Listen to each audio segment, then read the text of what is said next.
반갑습니다. 여러분 한 주간도 그리스도 안에서 평안하셨습니까?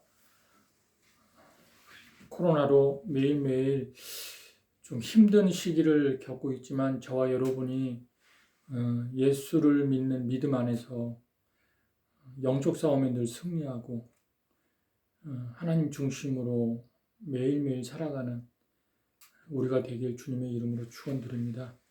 오늘 말씀은 디모데전서 3장 16절 말씀을 가지고 다른 교훈이라는 제목으로 함께 은혜를 나눴으면 좋겠습니다. 지난 시간에도 말씀드렸듯이 이 디모데 전후서는 사도 바울이 사랑하는 디모데를 위해 유언처럼 남긴 말씀입니다. 동일하게 우리 주님이 저와 여러분을 디모데 전후서를 통해서, 특별히 오늘 본문 말씀을 통해서 유언과 같은 말씀이 되었으면 좋겠습니다. 죽는 날까지 여러분이 말씀을 사모하고 묵상하고, 그래서 말씀을 통해서 주님을 만나는, 깊이 만나고 주님과 교제하는 그런 그리스도의 사람들이 다 됐으면 좋겠습니다. 제가 주기도문하고 사도신경하고 그리고 본문 말씀을 봉독하고 기도하고 시작하겠습니다. 전능하사 천지를 만드신 하나님 아버지를 내가 믿사오며 그 외아들 우리 주 예수 그리스도를 믿사오니 이는 성령으로 잉태하사 동정녀 마리아에게 나시고 본디오 빌라도에게 고난을 받으사 십자가에 못 박혀 죽으시고 장사한 지 사흘 만에 죽은 자 가운데서 다시 살아나시며 하늘에 오르사 전능하신 하나님 우편에 앉아 계시다가 저리로서 산자와 죽은 자를 심판하러 오시리다. 성령을 믿사오며 거룩한 공예와 성도가 서로 교통하는 것과 죄를 사하여 주시는 것과 몸이 다시 사는 것과 영원히 사는 것을 믿사옵나이다. 아멘. 자, 오늘 본문 디모데 전서 1장 3절에서 11절까지 말씀을 제가 봉독합니다. 내가 마게도냐로 갈 때에 너를 권하여 에베소에 머물라 한 것은 어떤 사람들을 명하여 다른 교훈을 가르치지 말며 신화와 끝없는 족보에 몰두하지 말게 하려 함이라. 이런 것은 믿음 안에 있는 하나님의 경륜을 이름보다 도리어 변론을 내는 것이라.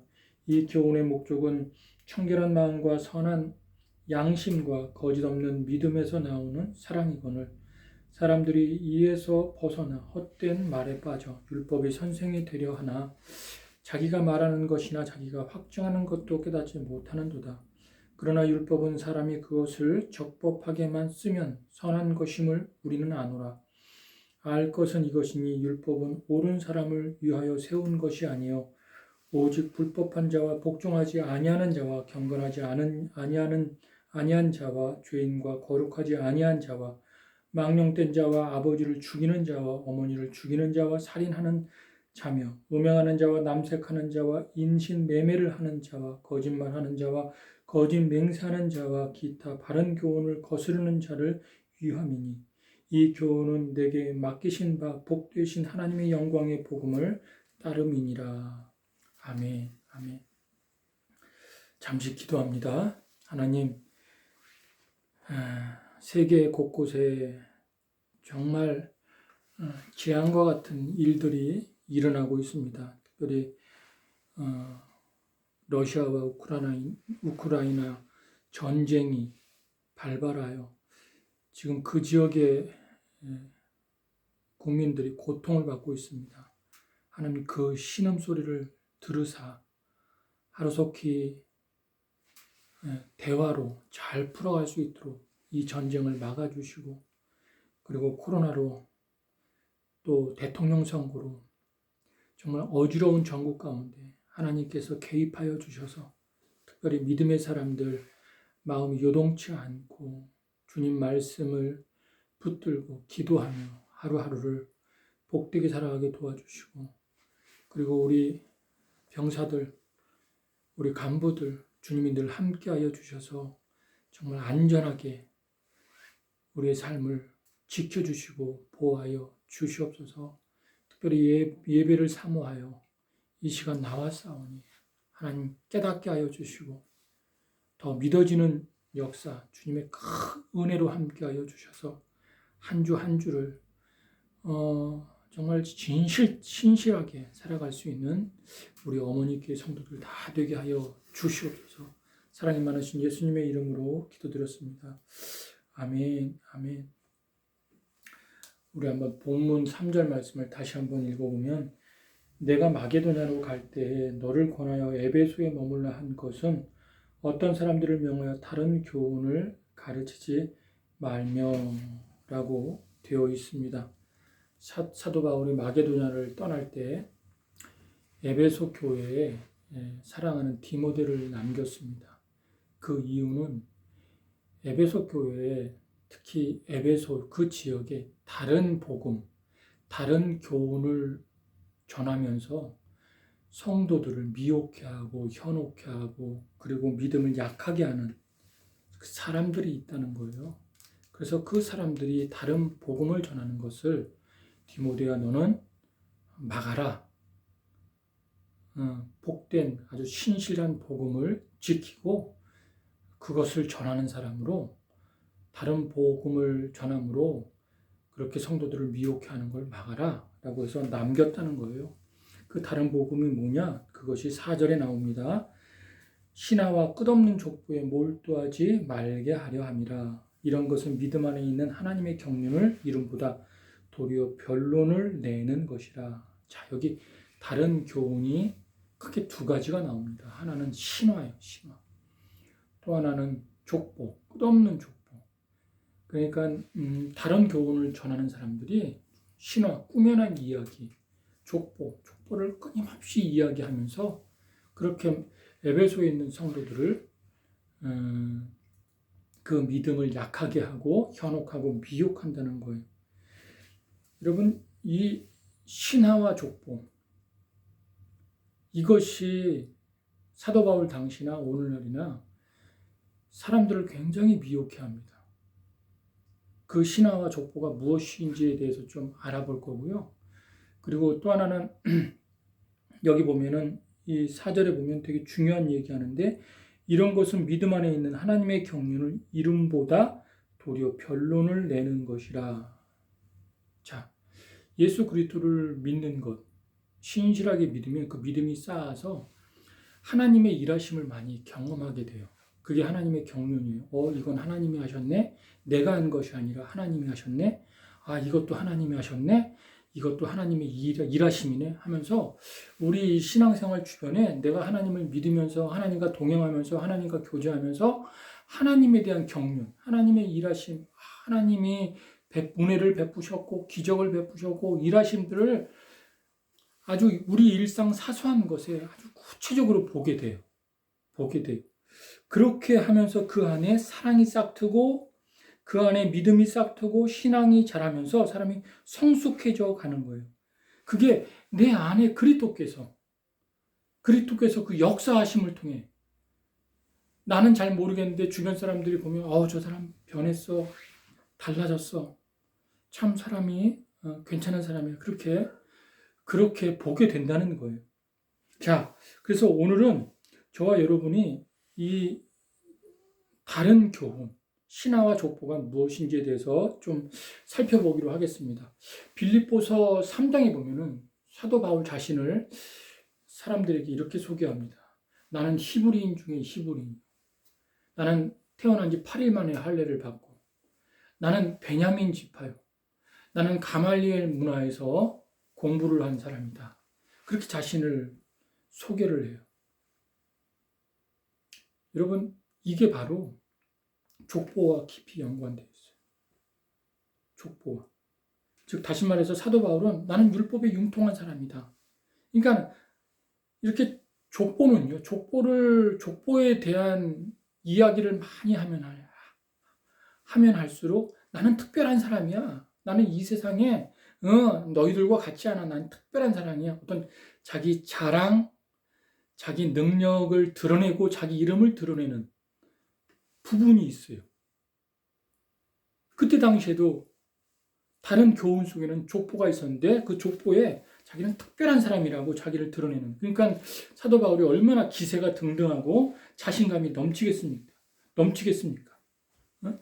예, 성경에 보면 사도 바울이 그래요. 나는 하나님의 말씀을 맡은 자다. 이 성경에는 하나님 말씀을 맡은 자를 신이라 그랬거든요. 근데 사도 바울 스스로가 나는 신의 자리까지 하나님이 높인 사람이다 라고 하면서 자기를 자랑하고 드러내는, 예수를 만나지 않았을 때 그것이 사도 바울의 전부였어요. 그런데 사도 바울이 이러한 모든 것을, 예수님을 만나고 난 다음에 이러한 모든 것을 배설물로 여겼다. 배설물로 여긴 이유는 바로 그리스도 그 십자가가 가장 고상하기 때문에, 하나님의 가장 큰 능력이 되기 때문이다 라고 말을 합니다. 그래서 오늘 본문 4절 말씀에 보면은 사도 바울이 복음 말고 다른 교훈에 대하여 이야기를 합니다. 다른 교훈에 대하여 본문 4절에 보면은 사도 바울이 복음 말고 다른 교훈, 즉 신화에 대하여, 족보에 대하여 이야기하는데, 첫 번째 족보입니다. 자, 사도 바울이 이렇게 이야기해요. 나는 히브리 사람이다. 히브리인 중에 히브리인이다. 이런 말을 합니다. 이 히브리라는 단어는요, 창세기 14장에 처음 등장을 하는데 의미가 뭐냐면 건너다라는 거예요. 그러니까 이스라엘 민족을 히브리 사람, 히브리인이라고 불렀는데 그들이 홍해를 건너고 또 요단강을 건너서 온 사람들이다라는 의미예요. 저와 여러분이 복음의 강을 건너서 세상 사람에서 하나님의 사람이 된 것처럼, 그래서 우리도 영적으로 보면 히브리인이나 마찬가지인데, 이 히브리인 중에 히브리인이다라는 이 말 속에는 나는 아브라함의 자손이다라는 특별한 사람이다라는 의미가 내포되어 있어요. 그리고 나는 8일 만에 할례를 받았다. 이 말 속에도요, 나는 하나님이 나를 거룩하게 하신, 하나님이 거룩함 속에 속한 사람이다 라는 의미가 들어있고요. 또 나는 베냐민 지파다. 이것도 나는 유다 지파에 속했다. 레위기에 보면은 베냐민이 그 지파가 한번 끊어질 뻔하다가 이어진 내용이 나옵니다. 그러니까 나는 유다 지파에 속했다.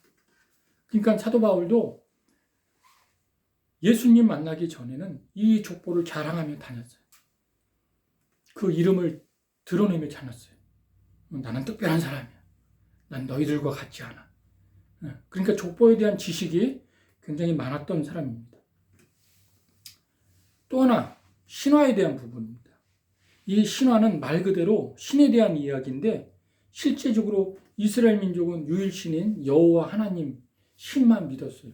근데 그 주변에 애굽 나라는 14개의 아주 이방신, 우상들 14개의 신들을 섬겼고, 그리고 바벨론이나 그리스 같은 나라는 아주 셀 수 없는 신들을 섬겼고, 그 신들에 대한 이야기들이 굉장히 많이 주변 사람들로부터 이렇게 다 들려지고 있었습니다.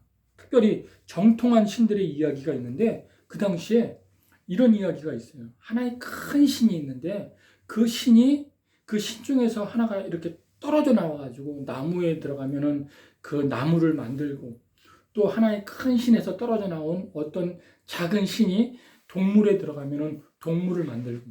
근데 특징적인 게 뭐냐? 그렇게 해서 만들어진 그 범신론적이고 다신론적인 그런 신들이 그렇게 나무에 들어가서 나무신을 만들고, 동물에 들어가서 동물을 만들고 해가지고 그 신을 만들었던 특징적인 게 뭐냐면은, 그래서 영혼은 고귀하고 육체는 악하다. 이게 영주주의의 이론이요, 교리입니다. 그것이 교회 안에 깊숙이 들어가서 성도들을 자꾸 미혹해하고 현혹해 하는 거예요. 족보도 나는 무슨 파다, 나는 무슨 파다. 족보도 그 교회 안에 들어가서 성도들을 미혹해하고 현혹해하고 그 믿음을 약하게 만든 거예요. 그것들이. 이렇게 그 당시에 사도 바울이 세운 교회에 많은 신화들, 끝없는 족보들이 성도들을 미혹해하고 믿음을 약하게 만들었습니다. 그래서 디모데를 에베소에 남겨놓고, 너는 그렇게 다른 교훈을 전하는, 헛된 신화와 헛된 족보를 전하는 그 사람들을 향해 그들이 그렇게 전하지 못하도록 너는 막아라. 복음의 진리로 막아라. 그러니까 디모데는 그만한 믿음과 그 다음에 그만한 어떤 지식이, 영적인 지식이 있었다는 거죠. 자, 그렇다면은 한번 이 생각을 한번 해봅시다. 오늘날의 한국 교회는 그러면은 그런 헛된 신화와 끝없는 족보들이 없는가? 왜 없겠어요? 초대교회 당시도 있었고, 그래서 교회를 물랑케 하고, 오늘날도 신화와 족보들이 아주 교묘하게 교회에 깊숙이 들어가서 예수를 믿는 성도들을 미혹해 하고 현혹해 하고 있습니다. 특별히 오늘 세 가지를 좀 나눠보려고 하는데, 첫째가 뭐냐? 조상신이 조상신. 그리고 두 번째는 원죄와 자범죄에 대해서, 세 번째는 회개에 대해서 함께 좀 분별했으면 좋겠습니다. 첫 번째, 조상신. 조상의 죄, 조상죄가 있으므로 자녀들이 사업도 안 되고 늘 집안이 우환이 있고, 그것은 다 가계의 저주, 흐르는 저주가 있기 때문에 그런 것이다 라는 말들을 목사도 하고 어떤 기도 많이 하는 권사도 하고 기도원 원장도 하고 하면서 자꾸 교회 안에 그것들을 퍼뜨려서 사람들을 좀 현혹게 합니다. 근데 사실 성경은 뭐라고 얘기하냐면, 구약 성경 에스겔서에 보면은 조상조에 대해서 이런 얘기를 합니다. 에스겔서 18장 1절에서 3절을 보면, 또 여호와의 말씀이 내게 임하여 이르시되 너희가 이스라엘 땅에 관한 속담에 이르기를 아버지가 신포도주를 먹음으로 그의 아들이 이가 시다고 하면 어찌 됩니다. 주 여호와의 말씀이니라. 내가 나의 삶을 두고 맹세하노니 너희가 이스라엘 가운데에서 다시는 이 속담을 쓰지 못하게 되리라. 자, 무슨 말이냐면은 아버지가 신포도를 먹었는데 아들이 시대요. 이게 어디 현실적으로 있을 수 있는 일입니까? 아버지가 신포도를 먹으면 아버지 이가 쉬어야지 아들의 이가 시다고, 그런 속담들이 에스겔 당시에 계속 나돈다는 거예요. 그래서 하나님이 당신의 이름을 걸고 맹세까지 하면서 이 속담을 사용하지 못하게 그렇게 하십니다. 이 속담의 근원지가 어디서 나오느냐? 에스겔서 그 3절 이하에 쭉 보면은 이 속담의 근원지가 나오는데, 그 출처가 나오는데 이런 이야기를 해요. 어떤 한 사람이 있어요. 그 한 사람이 하나님의 말씀도 잘 지키고 규례와 법도도 잘 지키고 우상 숭배도 안 하고 신실하게 예배도 드리고, 그래서 하나님 앞에 의인이라는 인정을 받아서 복을 받았어요. 근데 그 사람이 아들을 낳았어요. 근데 그 아들이 하나님께 불순종하고 막 우상 숭배하고 그리고 율례와 법도도 지키지 않고 막 천방지축 자기 마음대로 막 살았어요. 그래서 형벌을 받았어요. 죽었어요. 근데 그 사람이 죽기 전에 또 아들을 낳았어요. 그 아들이 아버지의 불순종 그리고 형벌을 받는 것을 보고 난 다음에 또 하나님께 막 우상 숭배도 안 하고 그리고 죄도 안 짓고 율법을 철저히 지키고 해서 의인이 돼서 복을 받았어요. 하나님 뭐라고 하냐? 하나님께 율법을 철저히 지킨 3대를 이야기하면서 하나님께 율법을 철저히 지키고 순종하고 그리고 우상 숭배 안 하고 그렇게 신실하게 살았던 의인은 그의 삶을 통해 복을 받을 것이고, 그리고 하나님께 불순종하고 악을 행하고 우상 숭배하고 지 마음대로 살았던 악인은 벌을 받는 것이다. 그의 삶을 통해 벌을 받는 것이다. 그런 이야기를 합니다. 결론적으로 아버지의 죄를 아들이 감당하지 않고, 아들의 죄는 아들이 감당하고, 아버지의 죄는 아버지가 감당한다. 이런 이야기를 하면서 출애굽기 34장 6절에서 7절 말씀이 아주 굉장히 중요한 얘기를 해요. 여호와께서 그의 앞으로 지나시며 선포하시되, 그의 앞으로는 모세 앞으로 하나님께서 지나시며 선포하시기를 이렇게 선포합니다. 나는 여호와라 여호와라 자비롭고 은혜롭고 노하기를 더디하고 인자와 진실이 많은 하나님이라. 인자를 천대까지 베풀며 악과 과실과 죄를 용서하리라. 그러나 벌을 면제하지는 아니하고 아버지 악행을 자손 3, 4대까지 보응하리라. 자, 이 말이 굉장히 중요한 말인데 하나님은 어떤 하나님이냐?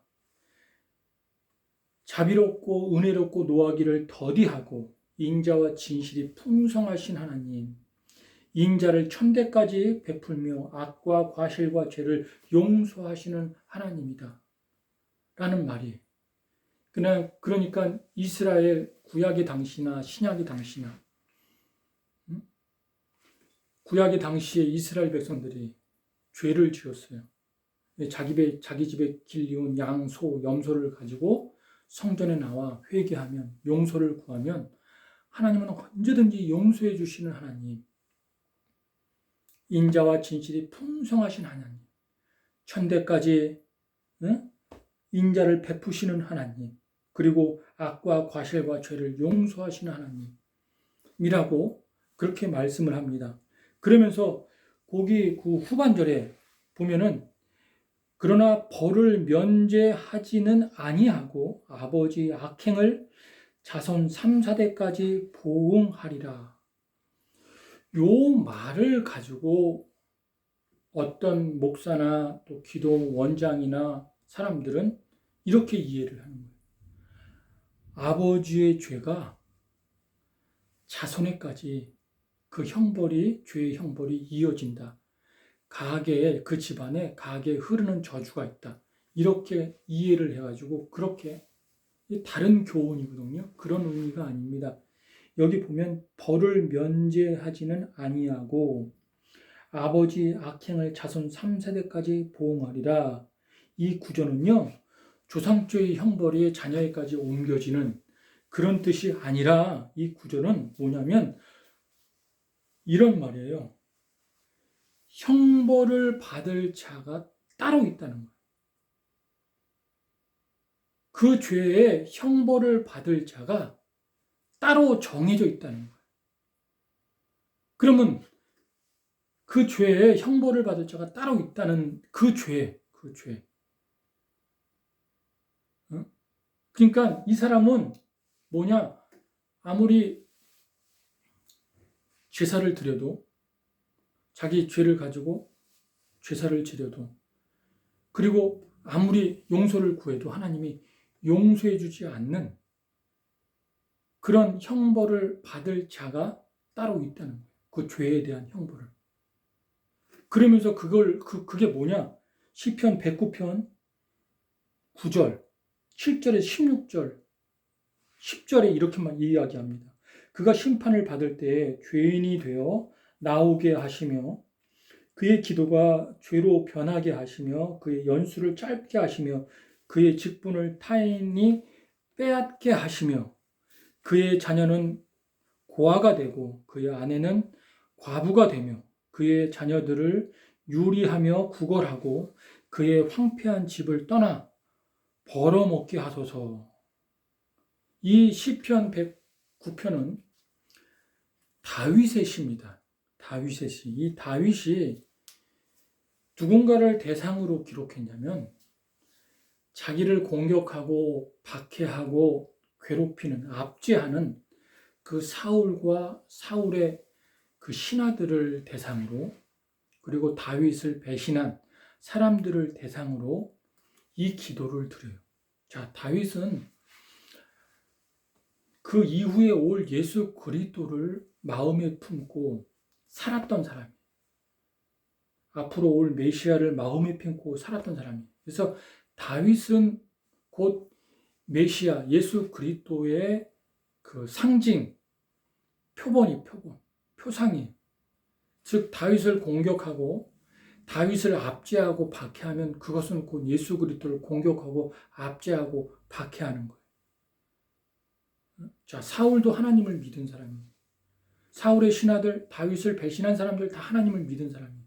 근데 그 사람들은 그 형벌, 다윗이 품은 예수 그리스도 그리고 다윗은 예수 그리스도의 표상인데 그 표상을 공격하고 압제하고 또 박해하고 했던 거기 때문에 하나님을 믿고 하나님 앞에 제사를 지내도 그들이 행한 그 형벌은 용서받지 못한다는 거예요. 그리고 그의 자녀들은 3, 4대까지 유리하며 구걸하며 막 집 없이 떠돌아다닌다는 거예요. 그 죄는 용서받을 수 없다는 거예요.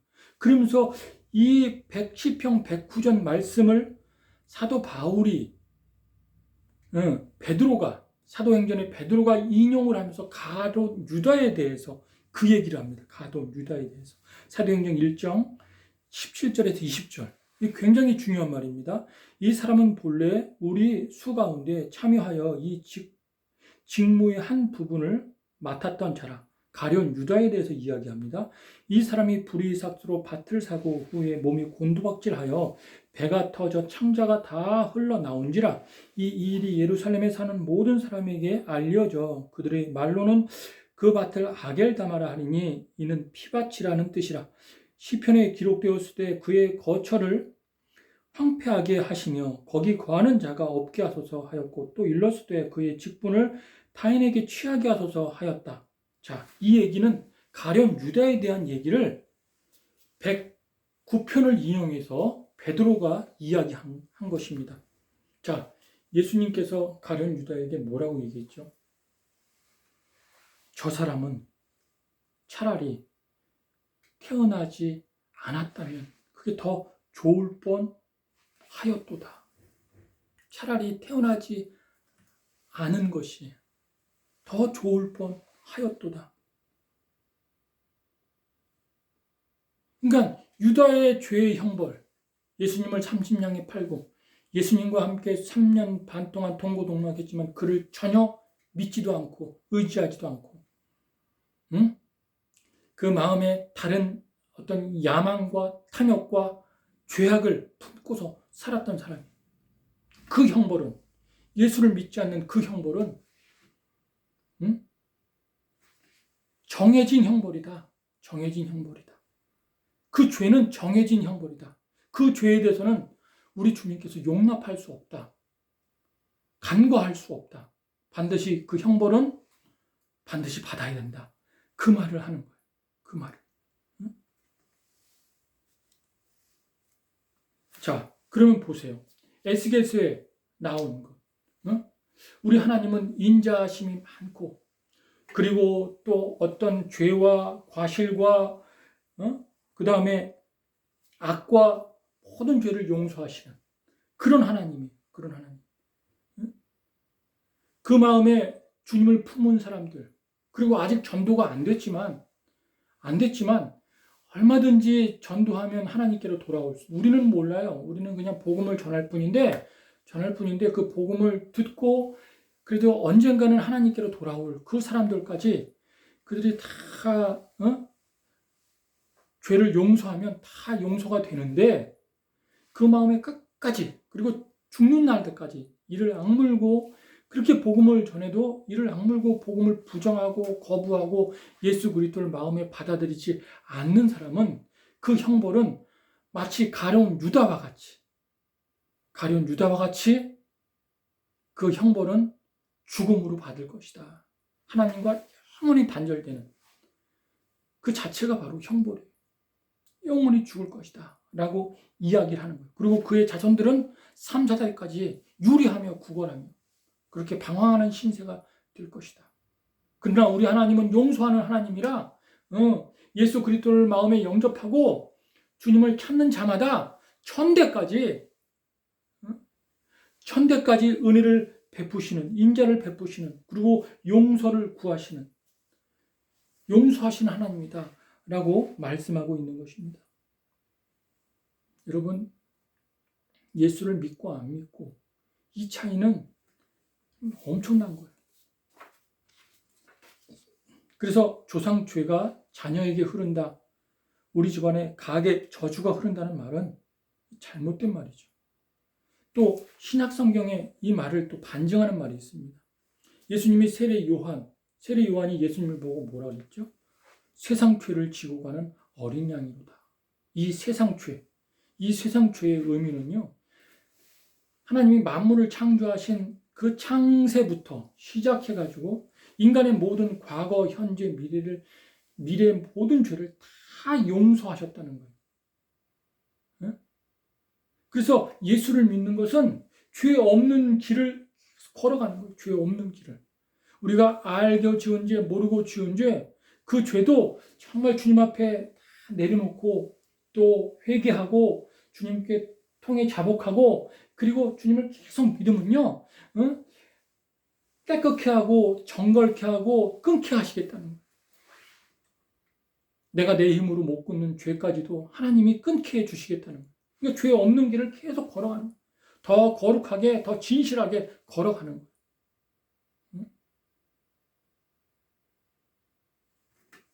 그런데 조상 죄가 자녀에게 옮겨간다? 가게에 저주가 흐르는 게 있어가지고 집안이 늘 어려움이다. 그걸 끊어야 한다?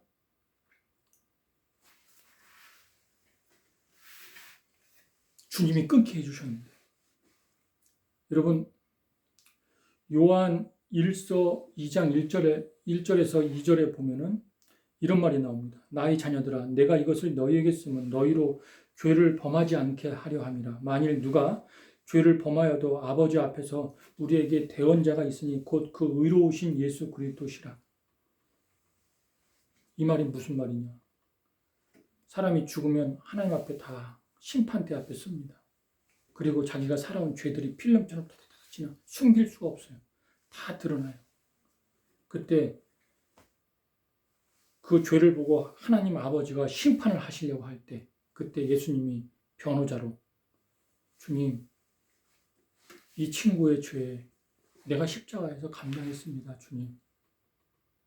내가 십자가에서 감당하는데 또 주님 죄를 물으십니까? 아버지, 나를 믿는 자는 그 죄까지 과거, 현재, 미래의 죄까지도 기억하지 않는다고 말씀하시지 않았습니까?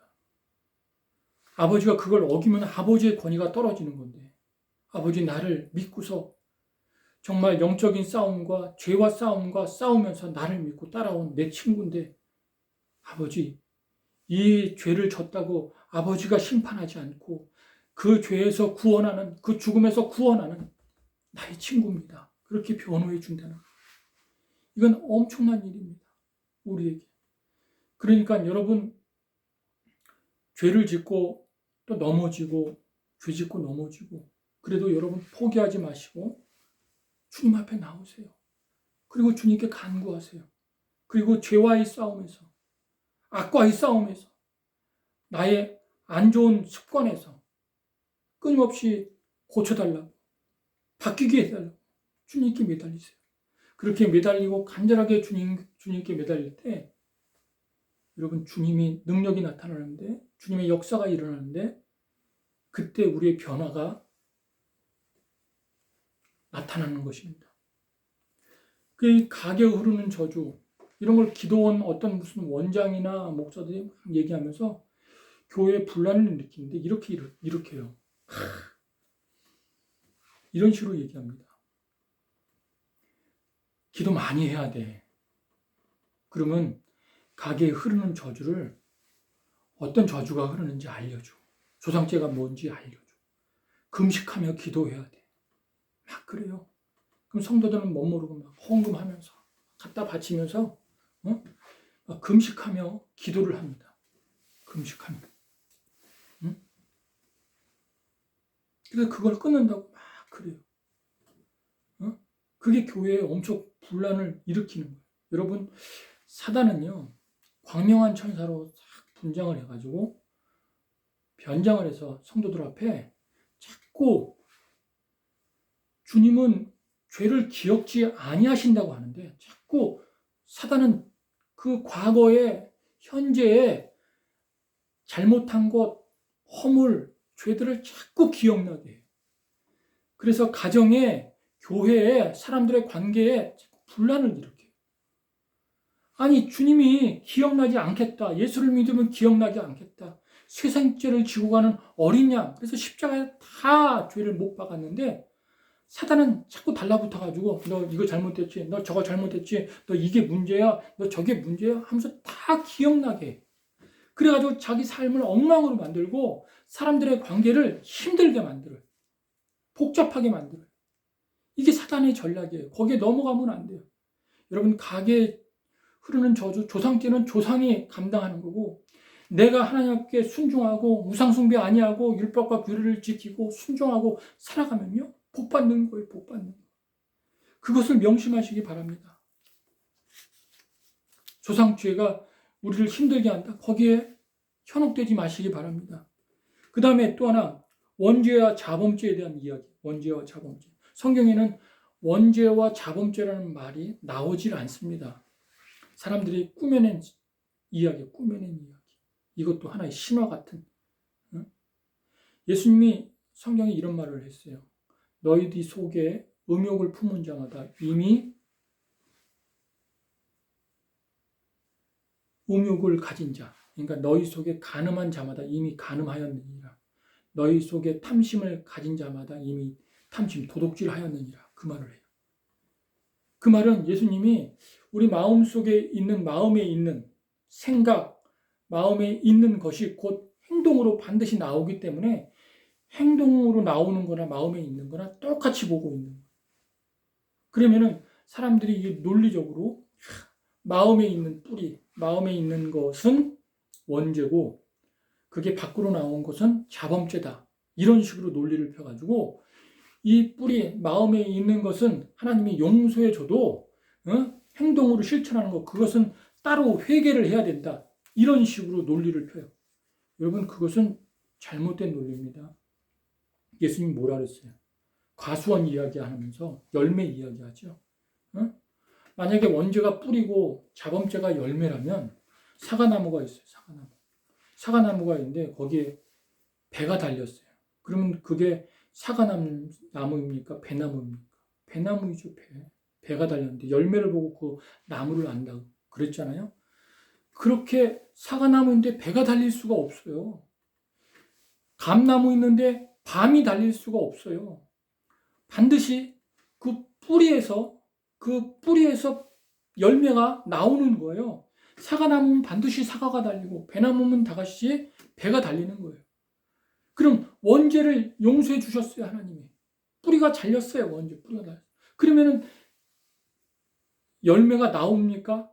안 나옵니까? 뿌리가 달렸는데. 열매가 어떻게 나와요? 안 나오지. 근데 자꾸 자범죄의 열매가 막 원죄가 뿌리가 잘렸는데 자꾸 자범죄의 열매가 달린다고 자범죄의 열매를 맺었다고 그 자범죄는 따로 회개해야 된다는 거예요. 그런 말이 어디 있어요? 그래서 주님이 너의 생각, 너의 마음, 어떤 마음을 가지고 있고 어떤 생각을 가지고 있는 건 따라서 너의 행실과 너의 말과 너의 삶이 그렇게 따라간다. 그 말을 하시는 것입니다. 성경에는 죄밖에 없어요. 죄. 너의 죄값에 의해 따른다. 마음에 음욕을 품은 자마다 이미 간음한 자다. 그렇게 주님은 말하고 있는 거예요. 그 말을 믿으시길 바랍니다. 사람들이 꾸며낸 신화와 같은 이야기, 족보와 같은 이야기들이 오늘날도 굉장히 많이 있어서 얼마나 교회를 혼란스럽게 또 성도들을 혼란스럽게 만드는지 모릅니다. 자, 세 번째 회개에 대한 이야기. 회개. 이 회개도요. 정의가 그거예요.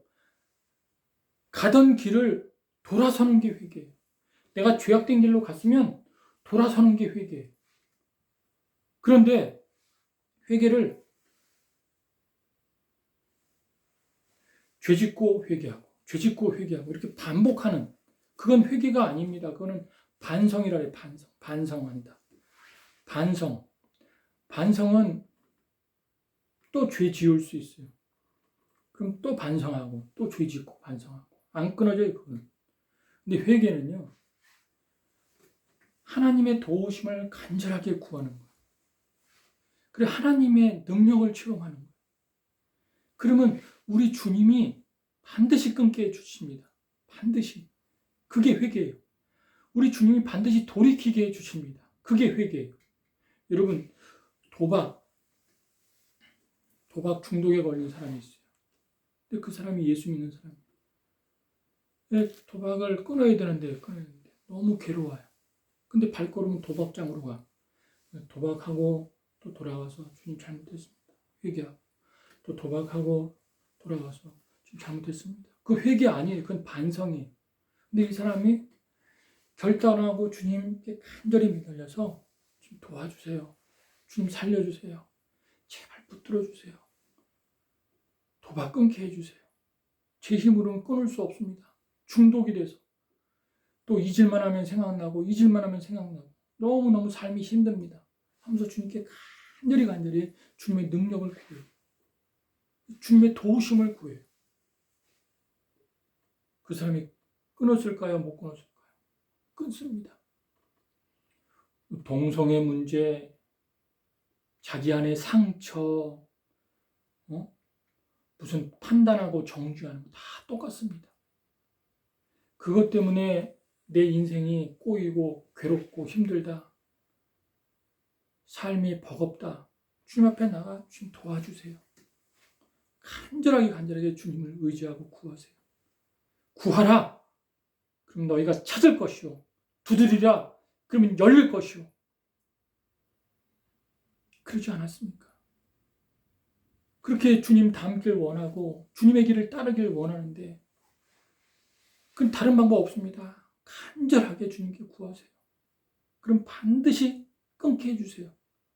그때 믿음이 쌓아져서 주님의 그 경륜, 주님이 일하셨습니다. 주님이 기적을 베푸셨습니다. 주님이 역사하셨습니다. 주님이 행하셨습니다. 이런 간증들이 많아질 거고요. 그런 속에서 우리의 삶이 풍성해질 것입니다. 우리 주님은 인자를 베푸시기를, 악과 과실과 죄를 다 용서해 주시라, 천대까지 베푸시리라, 그렇게 말씀하셨습니다. 여러분, 일상 가운데 사소한 일상생활 속에서 주님을 늘 체험하며 경험하며, 그래서 정말 이 코로나 시기에도 정말 살만 나는 이게 행복한 삶이구나. 주님을 통해서 그 행복을 경험하는 저와 여러분들에게 주님의 이름으로 축원드립니다. 하나님 아버지, 믿음으로 살길 원하고 주님과 깊은 교제 가운데 더욱더 간절하게 주님을 의지하길 원합니다. 그 믿음이 쌓이고 교제가 쌓이고 묵상이 쌓여서 정말 끊을 건 끊고 버릴 건 버리고, 그리고 주님이 우리와 함께 살아가는, 그래서 삶의 하루하루가 정말 행복한 날들을 살아갈 수 있도록 우리 친구들, 또 우리 용사들과 간부들 늘 주님과 동행하게 하여 주시옵소서. 사랑이 많으신 예수님의 이름으로 기도드렸습니다. 아멘. 한 주간도 승리하십시오.